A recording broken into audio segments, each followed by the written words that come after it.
जुनी पेन्शन योजना आणि इतर प्रलंबित मागण्यांसाठी राज्यातील 17 लाखांहून अधिक सरकारी आणि निमसरकारी कर्मचाऱ्यांनी 21 एप्रिलपासून बेमुदत संपाचे हत्यार उपसले आहे. या निर्णयामुळे संपूर्ण महाराष्ट्रातील सरकारी यंत्रणेवर मोठा परिणाम होताना दिसत आहे.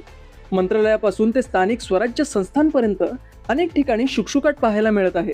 कर्मचाऱ्यांच्या या आंदोलनामुळे प्रशासकीय कामे ठप्प झाली असून फाईल्सचा प्रवास थांबला आहे.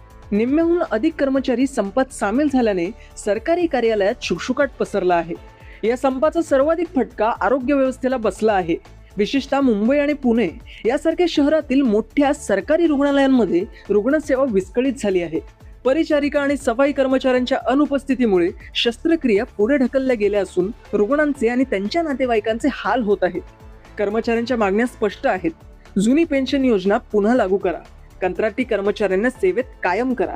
रिक्त असलेली पदे तातडीने भरा आणि निवृत्तीचे वय 60 वर्षे करा. कर्मचारी संघटनांचे म्हणणे आहे की केवळ आश्वासनांनी आता काम चालणार नाही, तर सरकारने ठोस निर्णय घ्यावा. दुसरीकडे प्रशासनानेही कडक पवित्रा घेतला आहे. संपात सहभागी होणाऱ्या कर्मचाऱ्यांवर शिस्तभंगाची कारवाई आणि काम नाही तर वेतन नाही या तत्वाचा वापर करण्याचा इशारा देण्यात आला आहे. मात्र कर्मचारी आपल्या मागण्यांवर ठाम असल्याने हा तिढा कधी सुटणार याकडे आता सर्वांचे लक्ष लागले आहे.